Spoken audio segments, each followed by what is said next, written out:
Dear student, আসসালামু আলাইকুম। প্রিয় শিক্ষার্থীরা,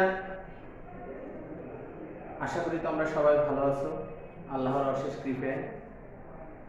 আর আমিও ভালো আছি ইনশাআল্লাহ। আমি Mohammad Shimul Hussain, north point education school and college এর পক্ষ থেকে সবাইকে জানাই শুভেচ্ছা ও অভিনন্দন। প্রিয় শিক্ষার্থীরা, ষষ্ঠ শ্রেণীর ক্লাস, এটি প্রথম ক্লাস।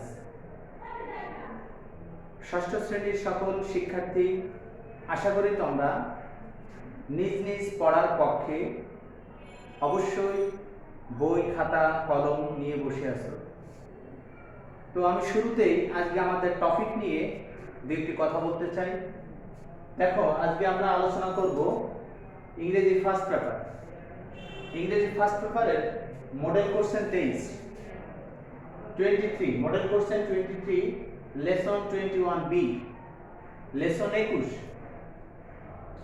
আমরা সবাই জানি এটা আমাদের প্রথম ক্লাস নাম্বার 1। তো আমরা হাসন রাজার উপর একটা প্যাসেজ পড়ব আজ। আমি শুরুতেই বলে রাখি, তোমরা শুরু থেকে শেষ পর্যন্ত অবশ্যই মনোযোগ সহকারে এই প্যাসেজটা, বাংলা মিনিংটা বোঝার অনেক চেষ্টা করবা। যদি তোমরা সুন্দরভাবে বুঝে নিতে পারো, তাহলে এখান থেকে প্যাসেজ থেকে যে কোশ্চেনটা হবে তোমরা অনেক সুন্দরভাবে ইজিলি অ্যান্সার করতে সক্ষম হবে। সুতরাং অবশ্যই তোমাকে এই প্যাসেজটা মনোযোগ সহকারে স্যারের ক্লাসে বুঝে নিতে হবে। তো আর দেরি নয়, লেট আস স্টার্ট। চলো আমরা শুরু করি। তাহলে দেখো, Hason Raja was born in 1854 in a wealthy landlord's family in Sylhet. তাহলে দেখো বলতেছে Hason Raja was born in 1854। Hason Raja 1854 সালে জন্মগ্রহণ করেছিল in a wealthy landlord's family। Wealthy মানে হলো সম্পদশালী, আর ল্যান্ডলর্ডস মানে সম্ভ্রান্ত, প্রভাবশালী, জমিদার। তাহলে একটি সম্পদশালী, সম্ভ্রান্ত পরিবারে জন্মগ্রহণ করেছিল সিলেট। আশা করি বুঝেছো। Next, he did not receive mass formal education. He did not receive mass formal education. Formal শব্দের অর্থ হলো প্রাতিষ্ঠানিক। তাহলে তিনি খুব বেশি প্রাতিষ্ঠানিক শিক্ষা গ্রহণ করতে পারেন না। প্রতিষ্ঠান থেকে যে প্রতিষ্ঠানে গিয়ে যে শিক্ষা নিতে হয়, এটা তার পক্ষে খুব বেশি হয়ে ওঠেনি। ইন হিজ ইয়ুথ, তার যৌবনে, he led a life of luxury. Luxury মানে বিলাসবহুল, ব্যয়বহুল।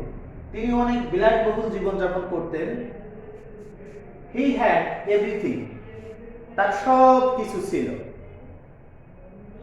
মানি, টাকা, কমফোর্ট, শান্তি, আরামায়েশ, এন্ড প্লেজার, এবং আনন্দ, তার সব ছিল তার জীবন। এট ওয়ান টাইম, একটা পর্যায়ে গিয়ে, হি আন্ডারস্টুড দ্যাট, সে বুঝতে পারল যে অল দিস আর মিনিংলেস, এই সকল জিনিসগুলো, এই যে আরাম, আয়েশ, শান্তি, টাকা পয়সা, এই সকল কিছুই মিনিংলেস, অর্থহীন, তাৎপর্যহীন, গুরুত্বহীন, এগুলোর কোনো ভ্যালু নাই। He gave away all of his properties, সে তার সকল সম্পত্তি পরিত্যাগ করে। প্রপার্টিজ, ধন সম্পত্তি, অর্থকরী, সবকিছু সে ত্যাগ করে। গিভ আপ মানে ত্যাগ করা, গিভ অ্যাওয়ে, গিভ আপ।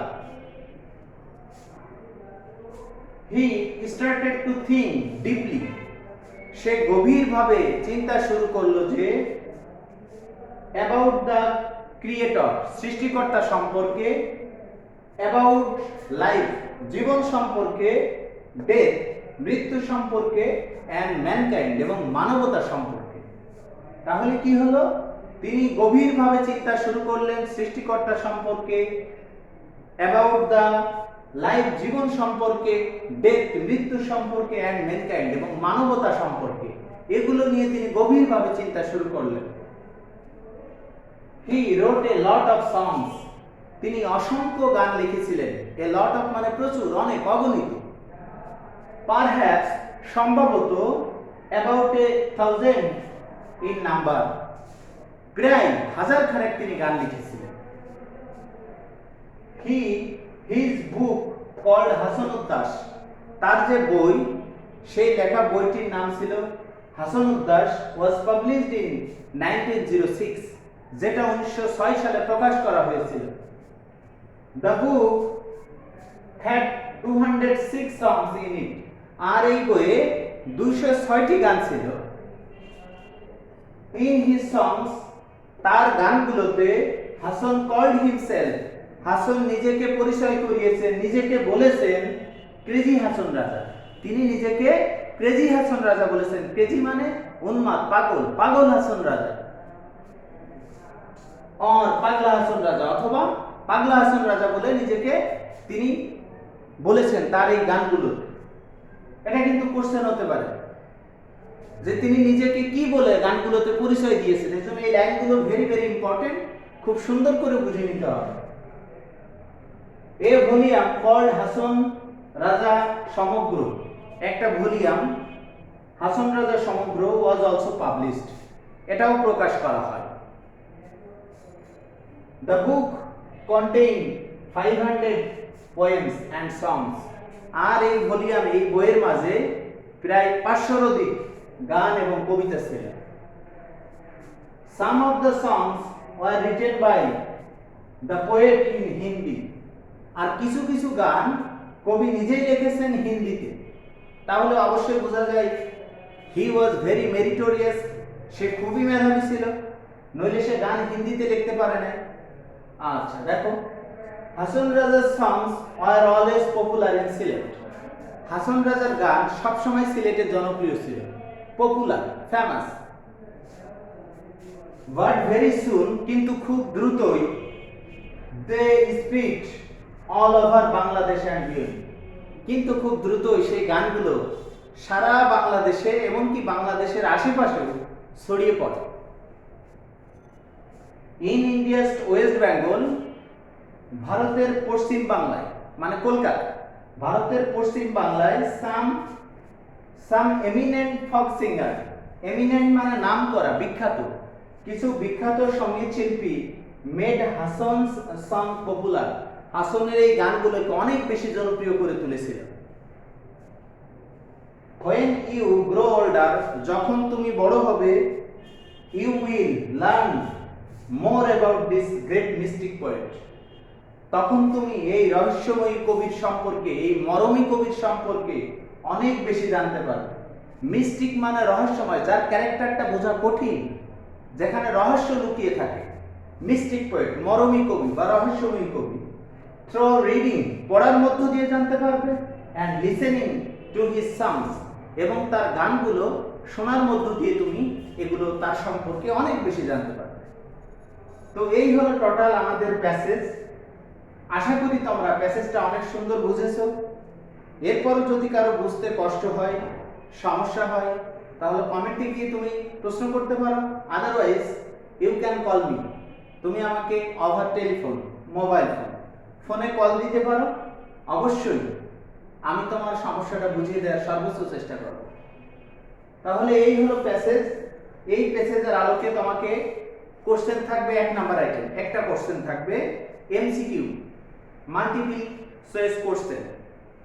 একটা কোশ্চেনের একাধিক 4টা উত্তর থাকবে, সেখান থেকে তোমাকে সঠিক উত্তরটা বার করতে হবে।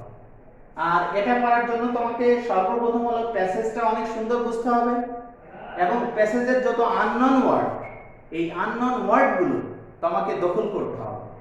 তুমি যত বেশি ভোকাবুলারিতে সমৃদ্ধ হবে, তোমার ইংরেজির স্কিল তত বেশি উন্নত হবে। So you have to first memorise the unknown vocabulary or unknown word. তো ডিয়ার স্টুডেন্টস, এই হলো আমাদের টোটাল প্যাসেজ।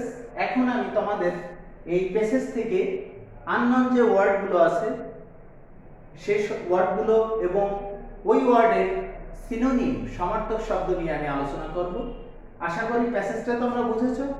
এখন আমি তোমাদের সাথে এর প্যাসেজের শব্দ অর্থ নিয়ে আলোচনা করব।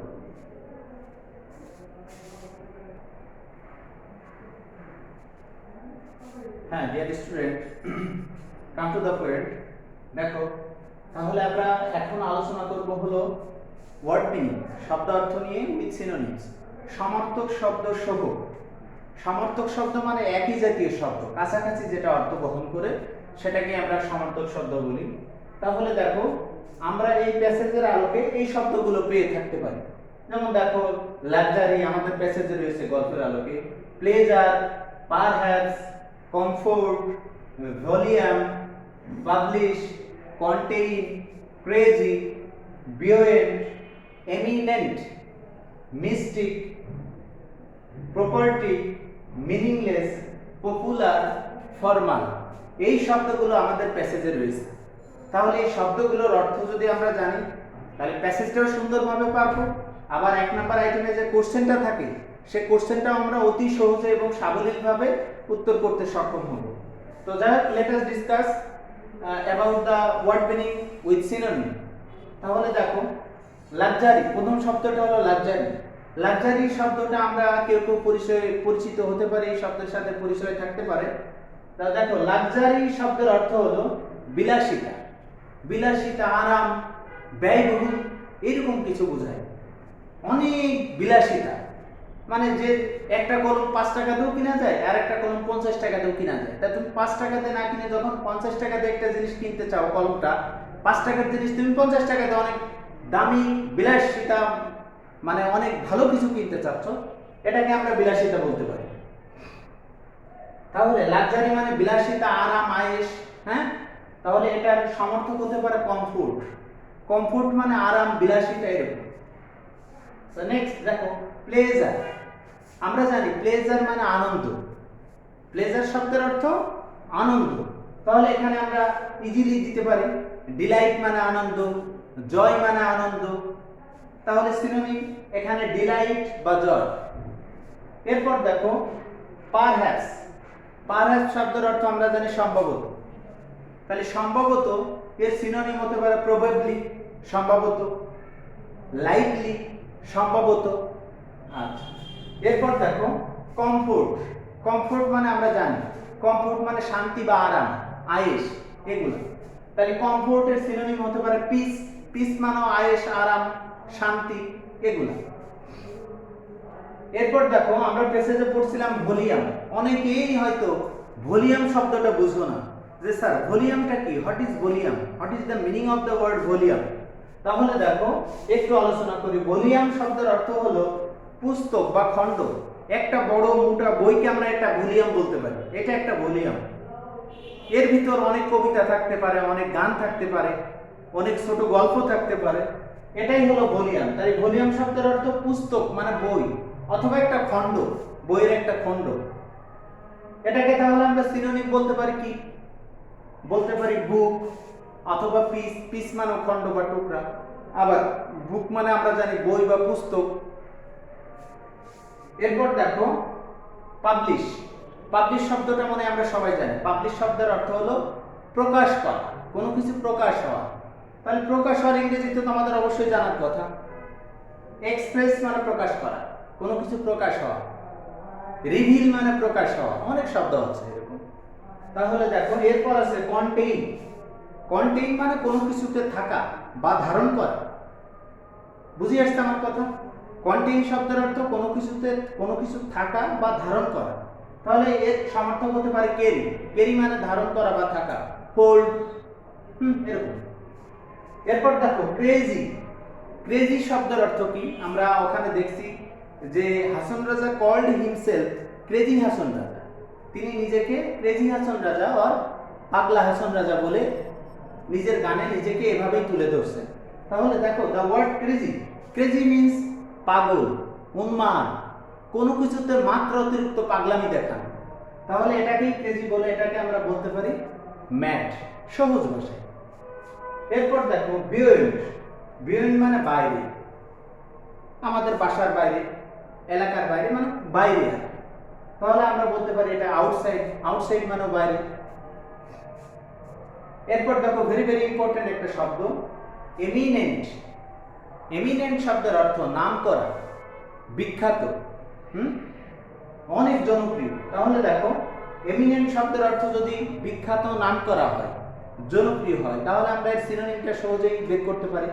ফেমাস, নামকরা, বিখ্যাত, জনপ্রিয়। এরপর দেখো, এই শব্দটা নিয়ে অনেকের মাঝে ধোঁয়াশা থাকে, মিস্টিক। স্যার এটা বুঝি না আসলে কি জিনিস। মিস্টিক শব্দের অর্থ মরমী বা আধ্যাত্মিক বা রহস্যময় কবি। Mystic poet. Hason Raja was called a mystic poet. Hason রাজাকে মিস্টিক পয়েট বলা হতো। মিস্টিক পয়েট মানে রহস্যময় কবি, যার সম্বন্ধে তুমি সহজে অনেক কিছু জানতে পারো না। অনেক রহস্য থাকে, অনেক মারপ্যাচ থাকে, ঘোরাঘুরি, কনফিউজড হয়ে যেতে হয়। এটাই হলো রহস্য বা মরমী। আশা করি বুঝতে পারছো। তাহলে এর সিনোনিম দিতে পারি ইসোটেরিক। ইসোটেরিক মানে মরমী বা রহস্যময়। এরপর দেখো প্রপার্টি। প্রপার্টি শব্দের অর্থ তোমরা সবাই জানো। আমরা বলি আমাদের এই প্রপার্টি আছে, সেই প্রপার্টি আছে, তোমার কি প্রপার্টি আছে। প্রপার্টি শব্দের অর্থ আমরা জানি সম্পদ। তাই সম্পদের আরো সহজ শব্দ তো আমরা জানি, ওয়েলথ মানে সম্পদ, ঠিক কিনা? ওয়েলথ, ওকে, থ্যাঙ্কস। দেখো মিনিংলেস। মিনিংলেস শব্দের অর্থ অর্থহীন, যার কোনো অর্থ হয় না, গুরুত্ব হয় না। তার মানে মিনিংলেস মানে আমরা বলতে পারি গুরুত্বহীন, অর্থহীন। তাহলে গুরুত্বহীনের ইংরেজি আমরা আরো জানি ইনসিগনিফিকেন্ট। সিগনিফিকেন্ট শব্দের অর্থ গুরুত্বপূর্ণ, আর যদি আমরা প্রিফিক্স যুক্ত করি ইনসিগনিফিকেন্ট, তখন হয়ে যায় গুরুত্বহীন। তাহলে আমরা মিনিংলেস শব্দের অর্থ সমার্থক হিসেবে ব্যবহার করতে পারি ইনসিগনিফিকেন্ট। আচ্ছা, এরপর দেখো পপুলার। পপুলারটাও তোমরা সবাই জানো ডিয়ার স্টুডেন্টস। পপুলার শব্দের অর্থ জনপ্রিয়। আর জনপ্রিয়টা তো তোমরা জানো, ফ্যামিলিয়ার মানে জনপ্রিয়, সবার কাছে যে পরিচিত। এরপর দেখো ভেরি ভেরি ইম্পর্টেন্ট আরেকটা ওয়ার্ড এখানে, ফর্মাল। আমরা ফর্মাল এবং ইনফর্মাল এই দুইটা জিনিসটা অনেকেই ভুলিয়ে ফেলি বা বুঝি না, স্যার ফর্মালি বা কোনটা, ইনফর্মালি বা কোনটা। সবসময় মাথায় রাখবা, ফর্মাল হলো যেটা প্রাতিষ্ঠানিক, প্রতিষ্ঠান সম্পর্কিত, প্রতিষ্ঠানের সাথে যুক্ত যেটা, সেটাই হলো ফর্মাল। আর ইনফর্মাল মানে আনঅফিশিয়াল, যেটা প্রতিষ্ঠানের সাথে রিলেটেড না। বুঝে আসছে আমার কথা? আমরা অনেক সময় দেখি যে লেখা আছে ইনফর্মাল লেটার। ইনফর্মাল লেটার মানে কি? যেটা প্রতিষ্ঠানের সাথে রিলেটেড না, মানে পার্সোনাল লেটার। তোমার নিজের ব্যক্তিগত চিঠি, তোমার অনুভূতি জানিয়ে বন্ধুকে চিঠি লেখো, তোমার গ্রামের বর্ণনা দিয়ে তোমার ফ্রেন্ডকে একটি চিঠি লেখো। এটা নিজের সম্পর্কে, কোনো প্রতিষ্ঠান রিলেটেড না। This is called informal. আর ফর্মাল শব্দের অর্থ হলো প্রাতিষ্ঠানিক, যেখানে কোনো প্রতিষ্ঠান জড়িত আছে। বুঝে আসছে আমার কথা? তাহলে আমরা বলি যে ফর্মাল লেটার, এটা মানে কি? এটা প্রতিষ্ঠান সম্পর্কিত, অর্থাৎ অ্যাপ্লিকেশন। এটা হলো একটা ফর্মাল লেটার, কারণ অ্যাপ্লিকেশন কখনো নিজের হয়ে লেখা যায় না। অ্যাপ্লিকেশন লিখতে হয় কোনো প্রতিষ্ঠানের কর্তৃপক্ষের কাছে, প্রতিষ্ঠান সম্পর্কে। তাহলে ফর্মাল শব্দের অর্থ হলো প্রাতিষ্ঠানিক। আশা করি বুঝেছো এখন। ফর্মাল শব্দের অর্থ হলো প্রাতিষ্ঠানিক। তাহলে আমরা এখানে সহজেই সিনোনিম একটা ইউজ করতে পারি, ইনস্টিটিউশনাল, প্রাতিষ্ঠানিক। তাহলে ডিয়ার স্টুডেন্ট, আশা করি আমি তোমাদেরকে বুঝাতে পেরেছি। এই সকল ওয়ার্ডগুলো তোমরা যদি মুখস্থ করো এবং মুখস্থ করে মাথায় রাখতে পারো এই সিনোনিম সহ, তাহলে তোমাদের 1 নাম্বার প্রশ্নের উত্তর দেওয়াটা তোমাদের জন্য অনেক বেশি ইজি এবং কমফোর্টেবল হয়ে যাবে। সুতরাং আমি প্রত্যাশা রাখি এবং তোমাদের প্রতি আমার সিনসিয়ারলি রিকোয়েস্ট, অবশ্যই তোমরা এই সিনোনিমগুলা, এই ওয়ার্ড মিনিংগুলা অবশ্যই মেমোরাইজ করবে এবং তোমাদের যে প্যাসেজটা আছে সেটা একাধিকবার পড়বে। একবার কোনো কিছু পড়লে যতটুকু বোঝা যায়, তুমি দ্বিতীয়বার পড়লে তার থেকে আরেকটু বেশি ভালো বুঝবা, তৃতীয়বার পড়লে আরো বুঝবা। এজন্য কথা আছে, the more you read the more you learn. তুমি যত বেশি পড়বে তত বেশি শিখবে। সুতরাং প্যাসেজটা একাধিকবার পড়বা, ওয়ার্ড মিনিং অবশ্যই মেমোরাইজ করবা, মানে মুখস্থ করবা। তো এই হলো আমাদের ওয়ার্ড মিনিং। এরপর আমরা যে এই প্যাসেজটা আলোচনা করলাম, এই প্যাসেজ থেকে আমরা সবাই জানি আমাদের প্যাসেজ থেকে একটা কোশ্চেন থাকে, মাল্টিপল চয়েস। আমি আগেই বলছি, বহু নির্বাচনী কোশ্চেন। সেখানে একটা কোশ্চেন দেওয়া থাকে, যেমন থাকতে পারে in the passage the word luxury is similar to. Luxury শব্দের, এই প্যাসেজে লাক্সারি শব্দের সমার্থক শব্দ কোনটি? তোমাকে 4টা অপশন দেওয়া থাকবে। 4টা অপশন দেওয়া থাকবে, এ, বি, সি, ডি। তাহলে এই লাক্সারি সমার্থক শব্দ এই চারটা জায়গা যে কোনো একটা জায়গা দেয়া থাকবে, আর তিনটা দেয়া থাকবে ভুল, তিনটা ভুল দেয়া থাকবে আর একটা সঠিক দেয়া থাকবে। তাহলে দেখো লাক্সারি শব্দের অর্থ তুমি যদি জানো কমফোর্ট, তাহলে হয়তো কোথাও কমফোর্ট লেখা আছে। আর আর যে তিনটা এই জায়গায় ভুল লেখা থাকতে পারে, যেমন লেখা থাকতে পারে তোমার এখানে থাকতে পারে আনকমফোর্ট, তারপরে এখানে থাকতে পারে তোমার ডিফিকাল্ট। এইভাবে তোমার ভুল দেয়া থাকতে পারে। তুমি যখনই মুখস্থ আছে যে আমি জানি লাক্সারি শব্দের অর্থ কমফোর্ট, তখন তুমি এটা পেরে গেলে, তুমি লিখে দিলে আনসার, এ নাম্বার আনসার সি কমফোর্ট। এজন্য তোমাকে এক নাম্বার উত্তর পাঠতে হলে অবশ্যই তোমাকে ওয়ার্ড মিনিং অনেক ভালো জানতে হবে। তো ডিয়ার স্টুডেন্টস, এই হলো আমাদের টোটাল আলোচনা। আর তোমাদের কিছু আমি এইচডব্লিউ হোমওয়ার্ক দিয়ে যাচ্ছি। হোমওয়ার্ক হলো, দেখো আমরা যে মডেল কোর্সের 23 এর দেখো তোমরা এখানে